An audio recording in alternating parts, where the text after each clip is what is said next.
So we can see the same event. So not to be contentious with the World Cup on the moment, but one event can be perceived different by different people. That's the outcome I'm trying to illustrate. Where, okay, many years ago in football, so the story goes, Maradona scores a goal, he uses his hand. Peter Shilton's a goalkeeper, and depending on who you're supporting, you're going to see it differently. Okay, if you're an Argentinian fan, then you're going to see it as being fantastic, no doubt. If you're an England fan, you won't be very happy because obviously the goal's been conceded and it's debatable whether it should have stood as a goal. Well, there's no doubt it shouldn't have been a goal, but your celebrations are going to be based on your expectations, your perceptions, and so on evidence to support a model of the world, which we'll go into in more detail as we go along. Okay, you've got a vast amount of sensory input coming in. Okay, we're receiving from our environment. It's quite overwhelming. Anyone ever feel overwhelmed with the input coming in? Okay, we're going to go into detail as to why that is the case. Okay, it's vast and requires interpretation by our brains. Interpretation allows us to process in greater depth elements that are most important or interesting to us. Okay. We're going to go into more detail, the communication model, shortly, because it illustrates how the brain receives, stores and transmits data. How we represent the external world. Okay, your representation. According to Hungarian psychologist Mihaly Csikszentmihalyi, so that's the pronunciation, Mihaly Csikszentmihalyi, in the book Flow, in 1996, if you get a chance to read the book, it's worth reading it. And he talks about the human brain being exposed to 2 million bits of information every second is streaming in.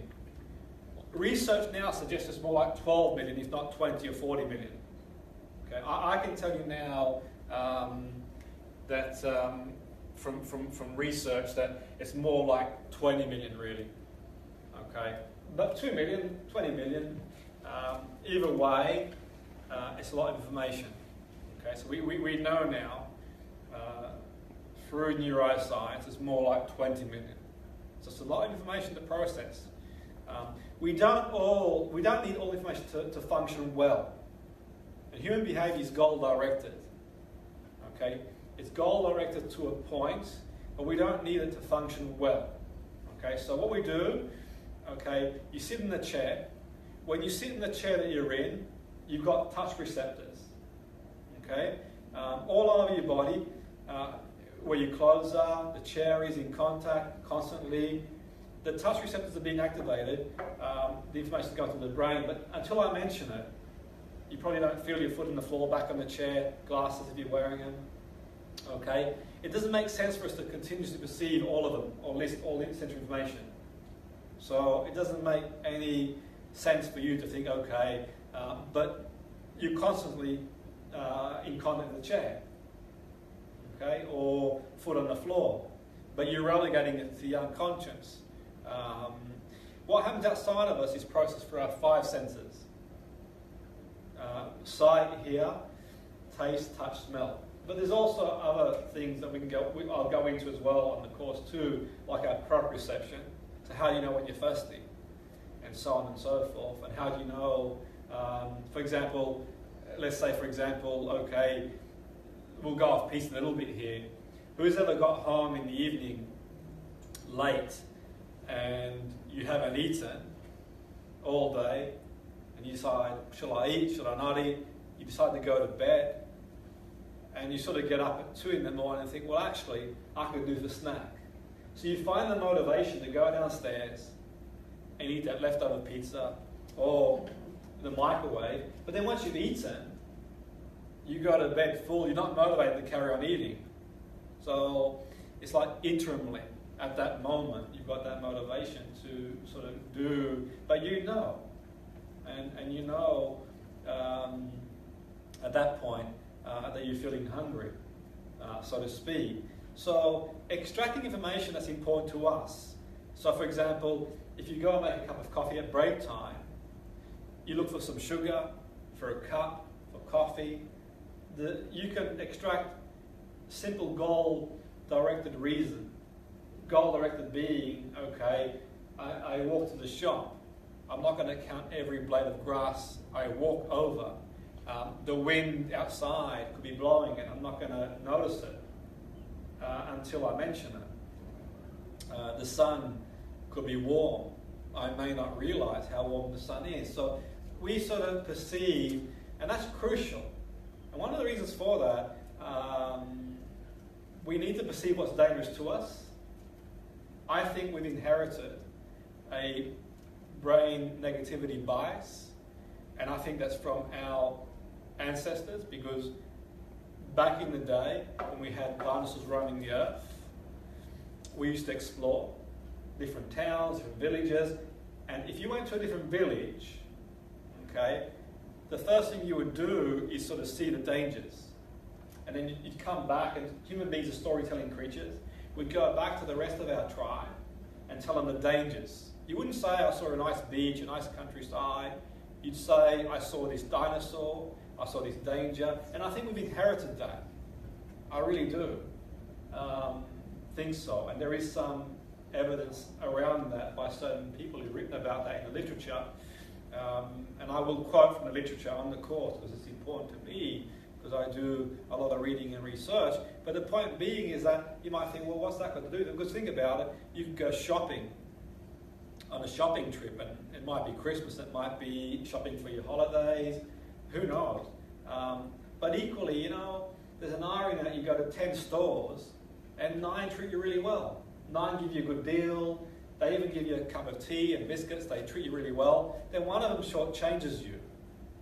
And the one you go home and tell your friends, your family, your partner, is generally the one that is a negative experience. I think that it's almost like Velcro in the brain, where that negativity kind of sticks as a reminder. Because in essence, the mind, the brain, one of the crucial functions is for avoiding danger, to keep the species alive. That's another story for another day, but it does impact our perception. So what you're aware of is the heat. So you could be outside on a 45-degree day, a really hot day, and you start to become aware when it's hot. And you might put some sun lotion, or you might go into shade, you might have a drink. So perceptually, the chair, your perception, or you might see a car moving towards you to make the judgment. Should I cross the road or should I not cross the road? Okay? Whether the smells entered the room, that could be toxic. Or perhaps a loud bang nearby, you're going to make an appraisal. Is it just the workers that never seem to be doing any work on the motorway? I'm not even going, it's a bit of messing about. Or is it a danger that's dangerous? So our senses are always sort of processing information. The information streams like a stream. Imagine like let's imagine, if you will, this ongoing stream of information rolling through. Okay, stream of information. See, hear, feel, touch, smell. And I mentioned earlier, according to Mihai Csikszentmihalyi, 2 million, but we know it's more like 20 million now. Okay, so if I decide to, if I've got, say, 100, if I've got 20 million jelly babies, okay, and I pass them over to Liz, 20 million jelly babies, could she physically hold them all in her hands? It'd be pretty hard. So what's going to happen to all the jelly babies? They just fill the room eventually. They get more and more, and they probably get overwhelming. Because every time I click my fingers, 1 second, okay, I'm passing the jelly baby. Okay? So you can only process so much. So you decide what flavors you want to choose. But you're doing that at 134 bits per second. So the story goes, you can only process 134. So you filter that 20 million down to 134. 20 million gets filtered down to 134. 134 jelly babies, could you hold them? In your hand, do you think 134 jelly babies? You've got more of a chance of holding them than 20 million. But equally, you might spill 1 or 2, but 134 toothpicks, 134 items that you can physically manage. Okay? And I'm passing them to you. But you're choosing the flavors. You're deciding which one you're going to take, what information you're going to process. And the information you're going to process is generally going to be the information that's most relevant to you. And we'll talk about that as we go along. Okay. So Each second through your sensors, it's going through neurology, through all our input channels. We use a series of filters to screen information. On receiving the info, you delete, distort, and generalize information. Okay? We delete, we distort, we generalize. So, example of deletion in a cinema. Who's ever been to a cinema and the person next to you is crunching away on popcorn, you don't even notice it because you're so focused on, okay? Or someone walks past you, don't even see it. Or for the sports people, tennis, for example, the person's about to serve and you don't notice anybody. And you'll know from martial arts that you don't even notice people in the crowd. I used to get in professional sport, in top flight sport, people say, you didn't say hello to me. I didn't see you. I was so focused on what I was doing. That gets deleted. So you're focused on, and like the feet on the floor, back on the chair, you delete that. Okay? So you delete information. There are examples of deletions. Okay? You focus on what's relevant to you at that point. Okay? Which we'll go into more detail as we go along. So it's important. So for example, I'll do an exercise you've probably done before. I'm going to focus on all that's red in the room.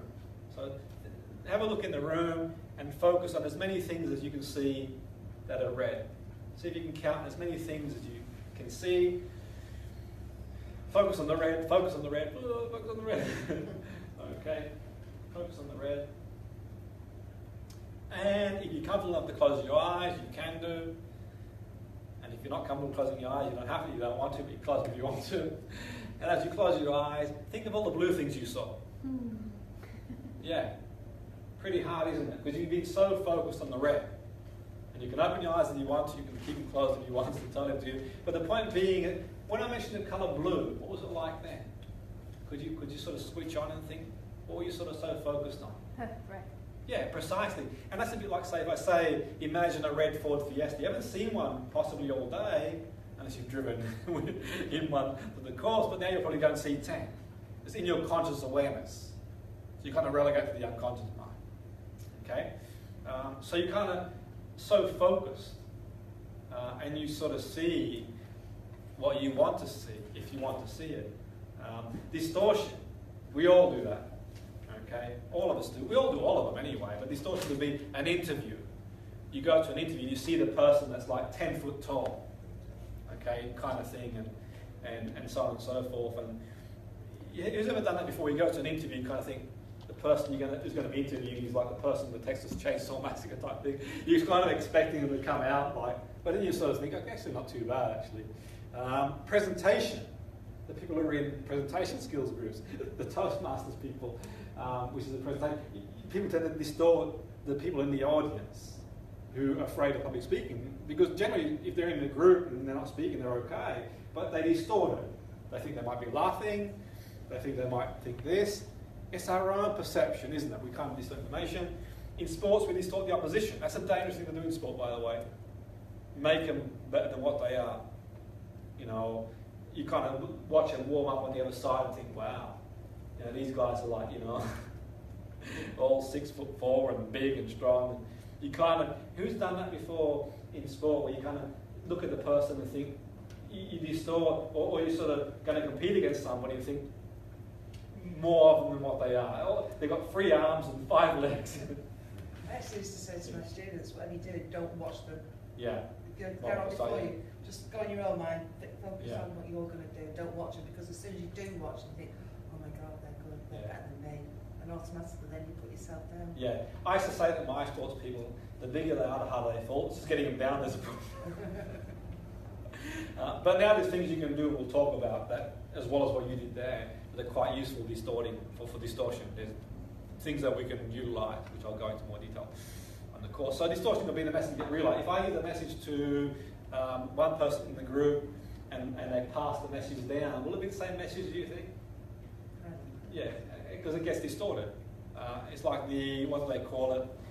The Chinese whisper, whatever it is. And hopefully I'm not, if it's politically correct to say, but the Chinese whispers, they talk about how you give one person a message, then it gets passed down and then it's different. And that happens, and the reason why, because there's many reasons why. But one of the main reasons why is that we can only retain so much information. which we'll talk about as well. 5 to 9 pieces plus 7 minus 2. So if I if I gave you 4 digits that were different, say 7, 1, 2, 1, there's a good chance you might remember that.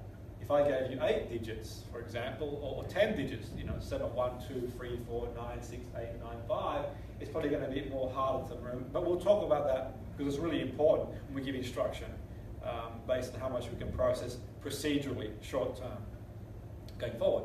So a song could mean one thing, but then you mean something different. So I know years ago, there's a song I used to listen to, and when I heard it years later, I realised that wasn't the words that they were saying, and it changed the whole meaning of the song. So the song was, because I thought the words were one thing, and then years later, it's different. So you kind of think, you kind of distort, you put your own spin on things. So we're okay, distortion, deletion. Generalisation, too, we generalise a lot. And generalisation is quite useful because it's a shortcut. It's very economical for the brain. It requires a small amount of energy consumption to generalise. So it's not too taxing for the brain. You kind of autopilot. Generalisation. To give you an example of generalisation, you can watch the film. You've seen the film 50 First Dates? Okay. If you haven't seen it, don't rush out and watch it, by the way. Don't rush out and watch it. You're not missing out much. But the point being is that she loses her short-term memory. That's Drew Barrymore. I think it's Drew Barrymore. Yeah. She loses her short-term memory. And that's Adam Sandler, I think. And I know too much, don't I? Not good. I've never watched it, just to clear.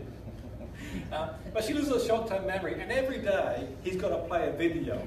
So he videos everything that she's done on that specific day, and then plays it back in the morning. Because she forgets love, compassion, making tea, driving car, because it's short-term memory. So every day, if you didn't generalise, that's where you'd be. If you didn't have that capacity to generalise, every day you pretty much need to learn things over again. Does that make sense? So generalisation is useful, isn't it, to a point, because you don't really learn to drive a car, you don't really learn to walk to the shop, you don't really learn to do a number of things that you do. But generalisation, can it be negative too? I think it can. I think it can, because we generalise about people, about ourselves, about the world, about certain aspects of our behaviour and others. So it can be a negative thing too if it's not working for you. If your goal is to go from A to B, whatever that goal might be, if a generalisation is getting in the way, I'll never be a good speaker. I'm not a lovable person. Everyone's dangerous in the world, and that can be a bit problematic. Okay? Equally, as well as that, what's important, teachers generalise, trainers generalise, coaches generalise. We can project our own. So as a therapist and coach, I can generalise about my students or my clients. I can project onto them. And there's been a lot of studies, and I'll get a few up later on, about teachers who've been told their students are gifted, not knowing that the students had learning challenge and the students have surpassed expectation because the teachers treated them like. These things are multifactorial. I'm not saying that teachers go in, but the point being it has an impact, projection. And I know from my experience of working in education in the care homes, when I first started working in that environment, I don't work in the environment now, but at the time, they were doing ASDAN and AQA awards. I said, scrap that. I said, why? I said, there is value in that, but I want to go for GCSE and A level. I said, you out of your mind? Some of them have got a reading age of 7. I might be out of my mind, that's debatable. But equally I thought, let's give it a go. But you're setting them up to fail. No, that's your projection. My projection is that we can do. Okay? I believe that they've got capacity in the way I understand the mind. We just got to find the way that works for them to learn. Because you've not found the way as a teacher to teach the way they learn. I'll find the way to get through in a way that works best for them. And no sooner did I start putting them to GCSE, or getting GCSEs, okay, they weren't setting the world on fire, getting A's and so on and so forth, but they were getting grades. Some got good grades. Other teachers started following my protocol, and the bar was raised. And I'm not putting it down to me. because obviously there's some great people on board too. But I'm just saying that projection is a big thing. I know as a coach in sport, what I project onto my athletes is going to play a big part on their ability. Huge. And I know there's been studies in hypnosis that, I don't recall the study now, I read the literature years ago. Who's his name? Maybe someone who's a hypnotherapist watching might be able to email me because the name slips me, but I'll look it up. But I think he implied that what we project onto our clients has a big impact on their behavioural changes. So if you don't believe the person can go from maladaptive to adaptive, there's a very good chance that they probably won't. I'm not implying that we believe all things can do everything, but equally, if you don't think someone can do something, it might be worth saying, well, go see someone who probably can support you that can.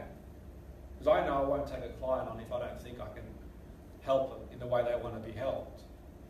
But I won't put them down so you can't do it, just say I'm not the right person for you. So it's a big, big thing. Huge. After we have these filters, delete, distort, generalize, we use a further set of filters. Language, memories, meta-programs, decisions, attitudes, values and beliefs. So think of language for an example. Okay, think of language. Think of what the word love means to you. Think of what the word success means to you. Okay, think of what it means to you, and you can write it down and make a mental note if you want to. Okay, if you wanted to, you could do. So what does the word success mean? Could someone tell me what it means to them, success? Achieving something you set out to do. Okay, success.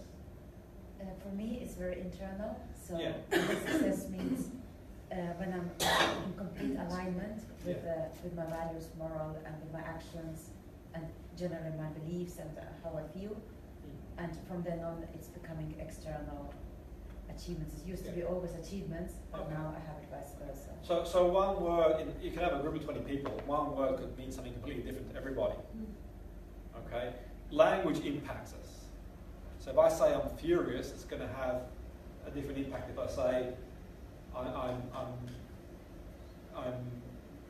peeved, for example. So it has a big difference. So the language we use, someone once told me that Eskimos have 17 different ways to say snow.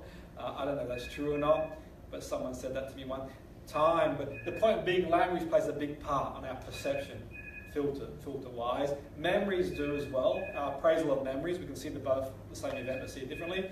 Meta-programs are basically like software applications for the brain, an unconscious level of awareness. Meta-programs are content-free filters, by the way, which we'll go into a little more detail as we go along in the course. Decisions that we made in the past can impact decisions that we make in the future. Our attitudes about certain things and situations. Our values and beliefs. And our values are what we value, which we'll go into a little more detail, and our beliefs as well. We'll go into more detail. So memories, we can all see a situation differently. Who's had that before where you perceive a past situation different to somebody else? Your perception of a certain situation is different to the other person. Your appraisal. So it might have been you went away on holiday, it might have been you in a sports tournament, and it might have been you went out to a restaurant, but your perception was different to the other person. Okay? So memories can be different. So we can form these schemas, so associations. So fire, hot. I know not to put my hand in fire no more. But equally, if I said to you, what would you expect to find in the kitchen? What would you say? What would you expect to find in the kitchen?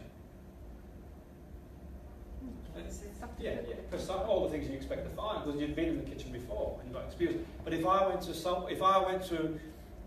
somewhere in the world where they didn't have any kitchens, say I went to the Amazon and found a tribe that didn't have any kitchen, what would they expect to find? That have no. Equally, if we went to their environment, we'd have no experience of what they had. So we've got our own references. Okay, we build our own schemas. We build our own associations. What's fact? What's opinion? There's a fine line between fact and opinion, because I could say it's a long way to walk from here to the bar. And who would agree with that? Is it a long way to walk from here to the bar? But what if you had a broken leg?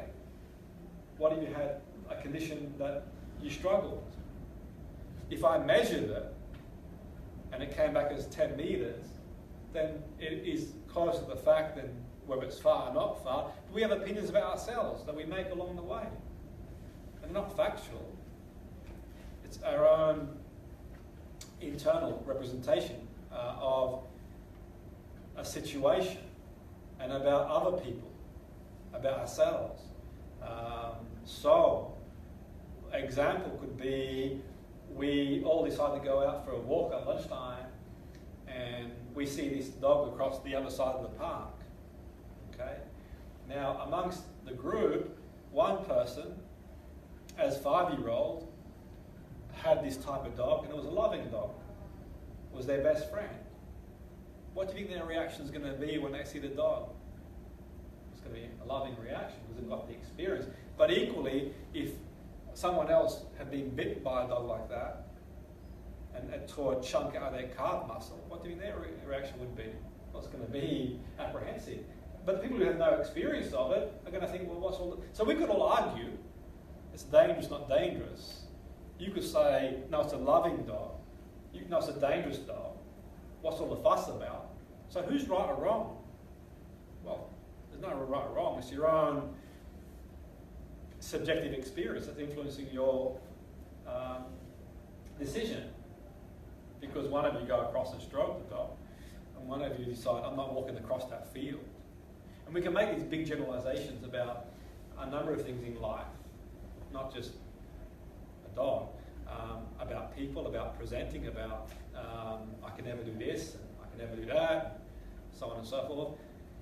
Meta programs, we talked about them being filters. I'll give you a quick example of a meta program, the towards away, and these are quite deep, but we'll go into a little bit more detail. So the towards away pattern is one pattern of a number of meta programs. And so some people, we talk about goal-oriented behaviour. So in one sense, our goal-oriented behaviour can be geared towards moving away from pain and moving towards pleasure. There's a spectrum, it's context dependent. But equally, we know that an example could be someone goes to the gym because they want to avoid the health risks, whatever those risks might be. So it could be that if they don't train, there could be an issue. I'm not saying there would be an issue in these areas, it's an example, but they might be told that training will give you a better chance of avoiding certain medical conditions. Not I'm a medical person, I'm just saying that could be the case, but equally someone might say, I want to train to get the six-pack on the beach. And equally, some people might get up and go to work to save for a holiday, to save for the house, for the car, and some people get up to avoid being late on the bills. There's a spectrum, and sometimes you've got to dig deep. I'm in America one time, delivering a course, and the course I'm delivering is affiliated with, well, the person that asked me to deliver the course had an affiliation to a university there, and I'm delivering a lecture to a group of sports people, and what's his child go to university for? So we'll tell you it's moving towards, one would think, the best. But then my suspicion is that culture can form an impact on these things, and I thought I'll dig a bit deeper. So I use, why is that important to you? Well, when I was young, we were poor. We never got the chance. And why is it important for you? I don't want my son to go through what I went through. So it probably would tell you that the spectrum is more away from. But I guess on the surface, one could make the generalisation, quote unquote, that in American society it's a bit more, at least on the surface level, sound towards anyway, but each individual is as unique as their own thumbprints. And that proved the point that it was moving away. But that's another story for another day, and that's not the only meta program. And these decisions we make in life. Once bitten, twice shy, they say. Yeah. Attitudes to certain things form a big part as well. And we don't want to always believe what we think, because what we think is not always real. Beliefs about self, others, the world. A value in this context is what's important to you, what drives you. And we know now all these organisations got values. You see these organisations got these like list of values there. And I find it really fascinating because I think it's a useful tool to have. It's a wonderful tool to have if people know what they mean and what they are. And I was working in the environment one time, and they had these values, and they're like, and I was being, as I can be, a little bit, I wouldn't say contentious, but they were priding themselves. And one of the values was integrity. And I said, okay. I said, do you all behave with integrity? And they were all like, of course we do. I said, that's really interesting. Now write down what integrity means to you. They all wrote it down. I said, well, what does it mean? There was not one answer the same. So if I think that what I'm doing is behaving with integrity, which integrity is being, true to ourselves, whatever that truth might be, and you think you have integrity, could there be a problem, you think? Damn, well there could be, because you're like, she does this, he does that.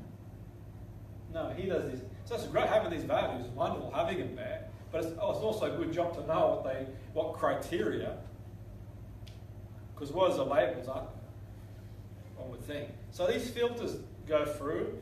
After we delete generalized, distort the filter, they go through extra filters, and then we create an internal representation.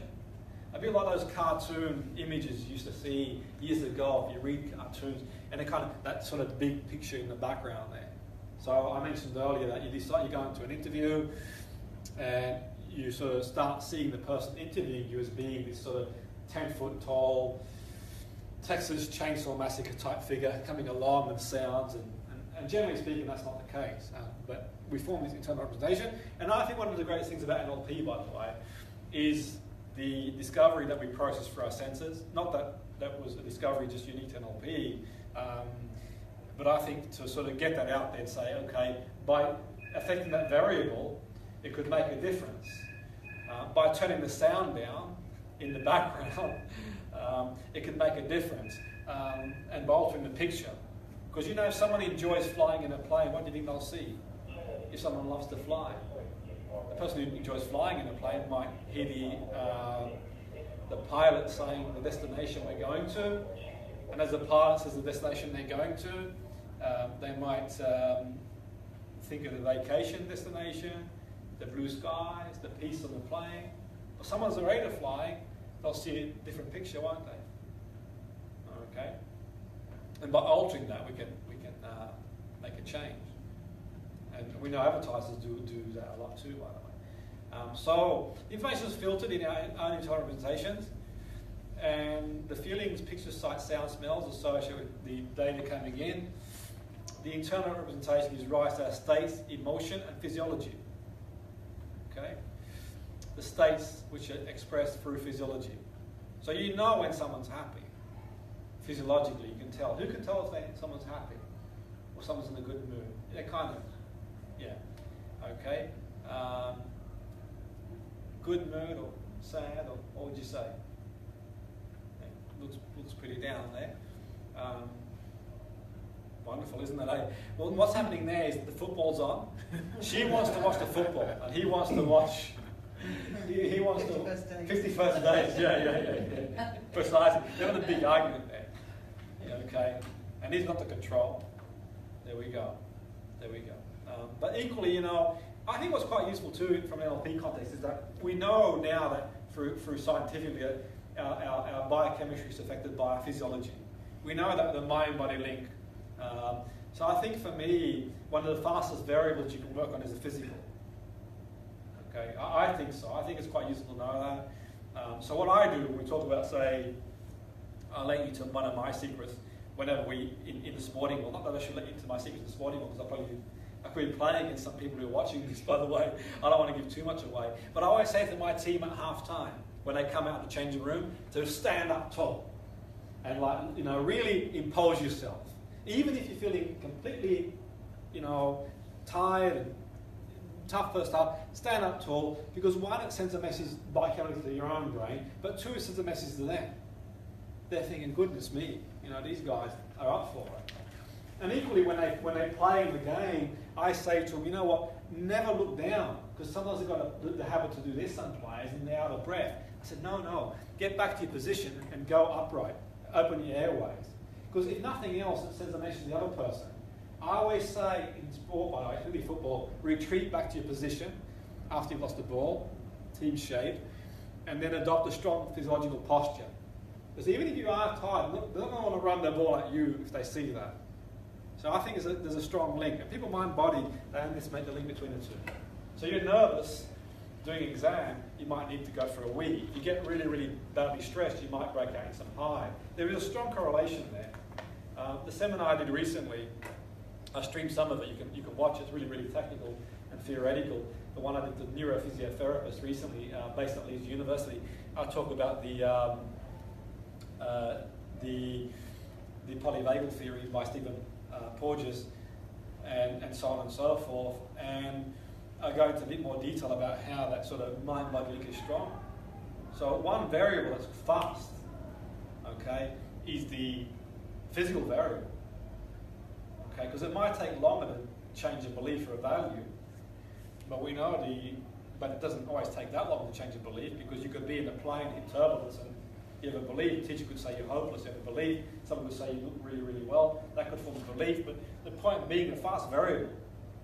You know, if you jump up and down, it's pretty hard to be feel down. It immediately has an impact. You can do the experiment later we'll do, but you can sort of sit in a slump position, and you can sit in a different position. You'll notice how it does affect your biochemistry. But that's another story for another day. So the output we receive is our behaviour. The output of all of that is our behaviour. And I suppose you could argue that the purpose of therapy certainly is to go from maladaptive to adaptive. Coaching is to achieve an outcome that you're not already achieving, or achieve the outcome you're achieving more consistently. So I think for me, these things happen so fast. Having awareness gives you a chance to change, because it's running on autopilot. How you process information, it's like these people are in trance. They never stop and look around once in a while, as you do. And to change of behaviour, being aware is a really good place to start, because you might not be aware you're doing what you do. And you can break out of one pattern and do another pattern, because we know people do the same thing over and over again without realising they do what they do. And you may do it too. I certainly do it sometimes. So there's a gap between impulse and action. So if someone sends you a text or an email and you're reactive, then you might sort of have a gap between the impulse and the action. Maybe it's not a good idea to retaliate in a certain way. But we're all human. It's okay to say we're in control of our own feelings. We are to a point, but it's pretty easy to fire something in someone's limbic system and get a rise. But equally, being aware is quite useful too.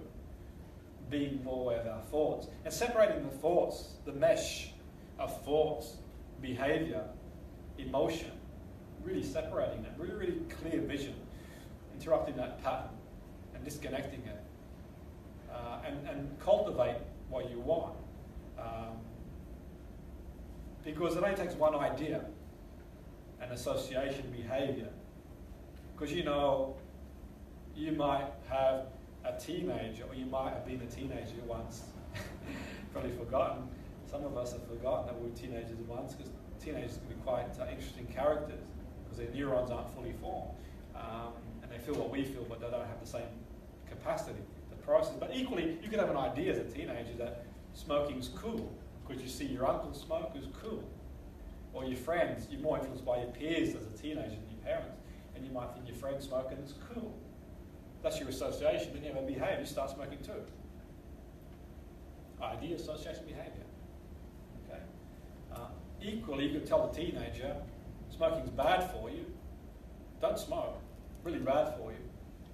Making a big mistake, smoking, that probably blows smoke in your face, because logically we don't process. But if you took them to emphysema ward, not that you could probably do it these days with all the restrictions, but they saw the effects of smoking, they might have a new idea, a new association. It's uncool, new behaviour. That's a suggestion, not implying you should do or shouldn't do, but I'm just trying to get the point across. Illustrate the point. So your appraisal of behaviour is big too, really important too. How you appraise situation. Perception. You can perceive things one way and perceive things another way. You can change your behaviour, how you react to the events coming in. Okay? How you communicate to somebody else is going to have an impact on how you communicate to you. If I shout at you, it's going to impact what you do back to me.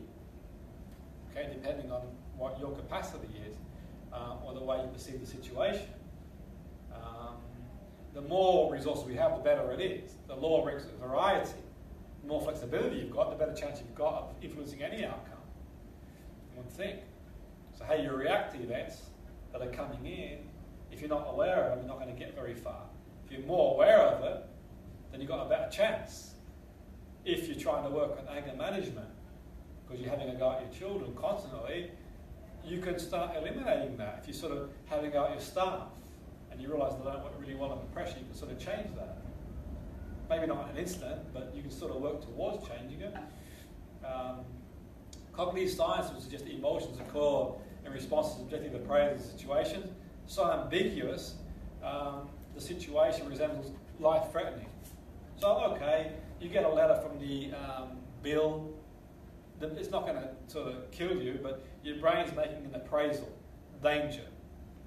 Okay, it's not like a dinosaur roaming the earth all those years ago, but equally, it's enough to sort of worry you. Something's been taken away. If you don't pay the bill, if you don't pay this, if this doesn't happen. That's why they use the language they use. Goodness me, you want to read some of those inland revenue letters. You'd think that you're going to get in the firing line, as you do. But it's there for a reason, I think, anyway, because at the end of the day, many years ago, I remember getting it was like 3 in the morning, and I was on this road, and I probably went about 3 miles over the limit, and I get a letter like a few weeks later. Goodness me, I've committed some offence. I thought, what bloody offence have I committed? You've got 3 miles over the as you do. So really, in that respect, you can see how they can sort of, don't watch the news, don't read the papers, don't read the Daily Mail especially. I'll probably get sued by them now, but they can sue me for all the money I don't have. But the point being is that it won't do any favours, or any newspaper for that matter, because they are very good at sort of projecting threat. So initially the interpretations negatively instigate a cascade of subjective feelings, responses, neural responses, bodily changes, and behaviours consistent with fear. Then on reappraisal, that the ambiguous situation is not actually dangerous, it could reduce the fear, for example. Well, actually, you know what? How else could you see it? How else could you perceive it? Reframe it.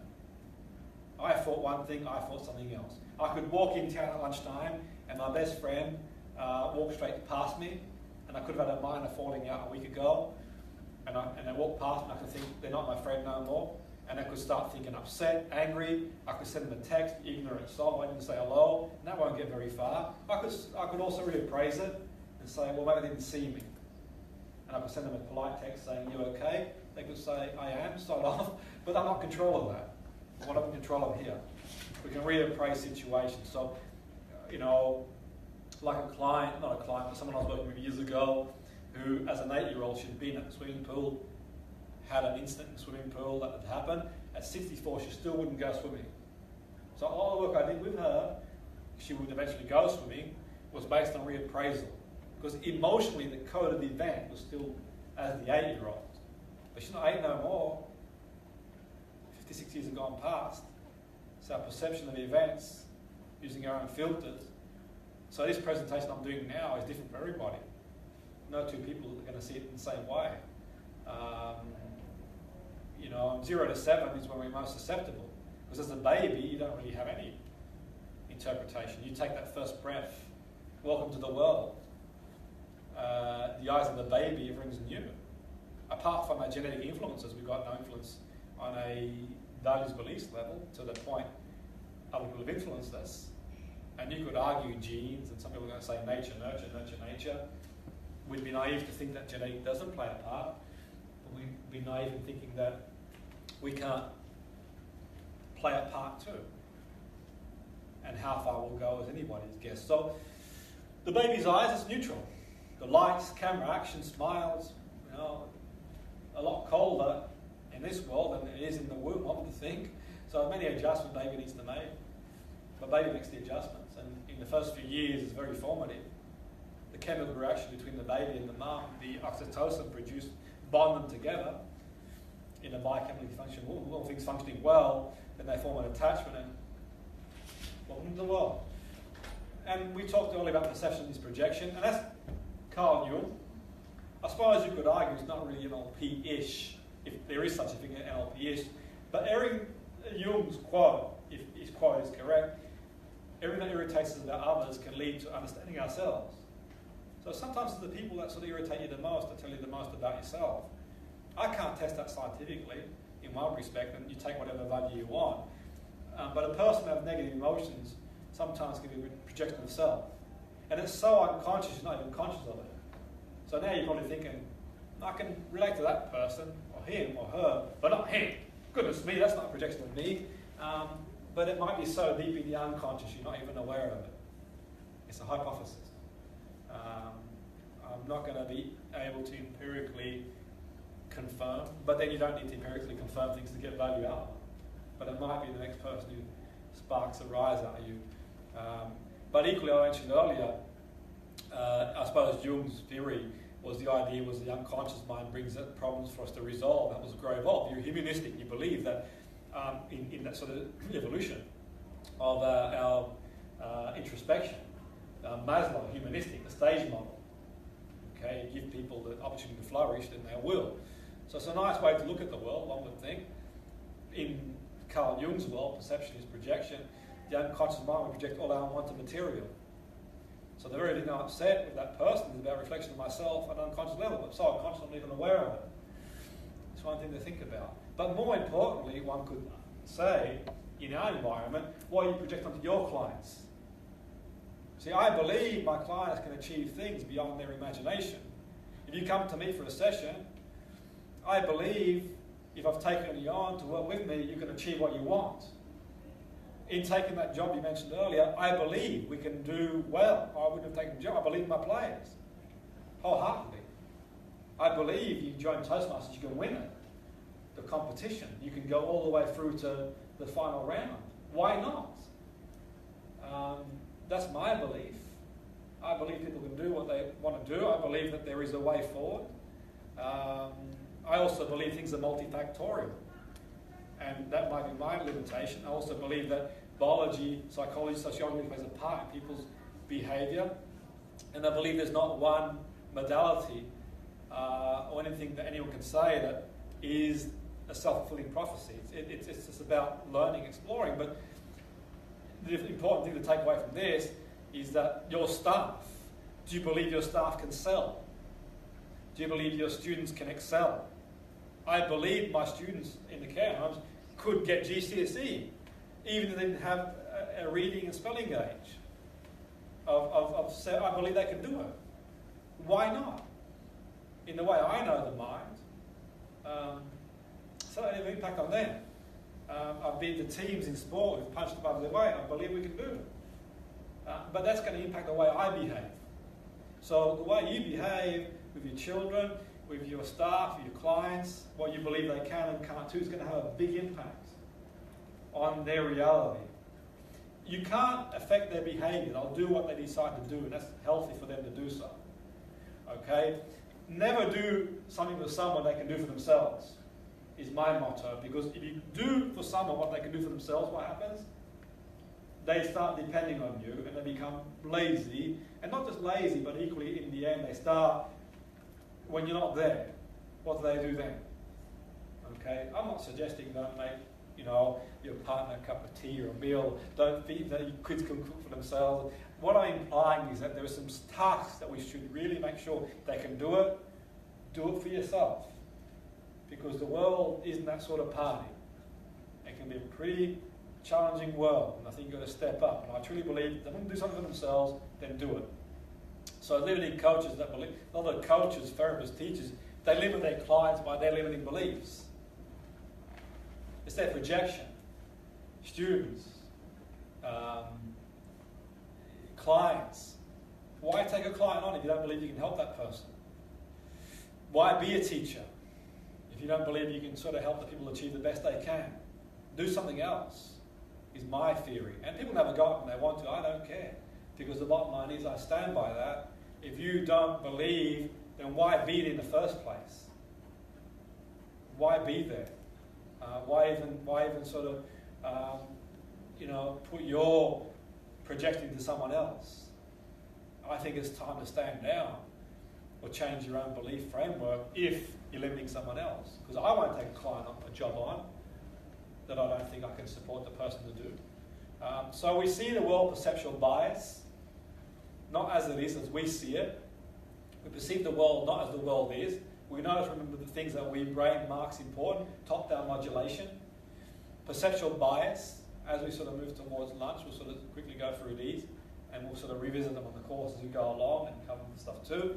Our perception filters only a small fraction of the environmental stimuli. Remember a small portion of it and fill in the missing gaps with assumptions and pattern completion. Emotions code the meaning of events. Thus, emotionally loaded memories are strongest and hardest to change. Memory reconsolidation. So you could go away on holiday, and if you broke up in your relationship on that holiday, a year later, you're going to still feel the feeling you felt. You may not remember cognitively the experience, but you're going to remember it. Just like someone talks about fighting in the war 7 years ago, and they start to cry, it's emotionally loaded. Okay? So people tell people to be mindful. Mindfulness is great. I love mindfulness. I've written courses on it. And I've done it because I really want people to learn it. It's a great skill to have. But you know, if someone's got trauma, they're hardly going to sit there and be mindful because the brain's not working the way the brain probably should be working, and experiential stuff might be better served because there's nowhere to run.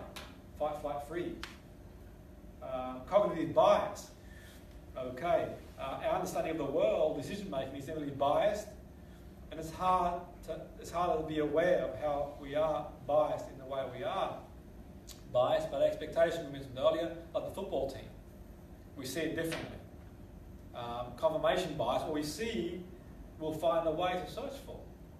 I've seen that before. I mentioned the work I did with this model one time, and one of the issues she had in her behaviour, when it became maladaptive, was when we explored deeper, I said, what did you get into modelling for? I'm curious to know what you got into it for. Because she was having issues in the industry. She goes, because I was 12-year-old, I got bullied at school, I was told I was ugly. And it's a way for me to prove I'm not ugly. Because the model puts their pictures and they get judged in the picture and you get the job. But when she got the job, instant gratification. She felt better very interimly, but then went back to baseline again. Because 100 people would say you look really, really well, it goes in one ear out the other. One person says, I don't like the colour of your shoes. This is true. She would ruminate over it and run over her mind. There's something wrong. Because you'll find what you search for. So if someone could put a post on Facebook, you don't even notice it because it's not in your reality. And you know, if they don't like the post within 1.2 seconds, they probably won't like it at all. And they generally won't like it if it doesn't resonate with them. So, familiarity bias. We stereotype. We categorize they like me, who are probably less like me. So, for our brain to make sense of the situation, we do that. Expectations earlier. Values bias. So sometimes people, they'll buy a dearer car because they think it's got more value than one that's cheaper. Okay, clothes, items. Our brain is constructing models of the world. Perception is constantly top-down modulated by multiple factors such as beliefs, expectations, context. Since we cannot complete information about the world, our brain select events, facts, meaningful to us. Okay, for everybody, we'll open for questions then, and we'll crack on from there. Here we go. You might have a bias in food that you buy now.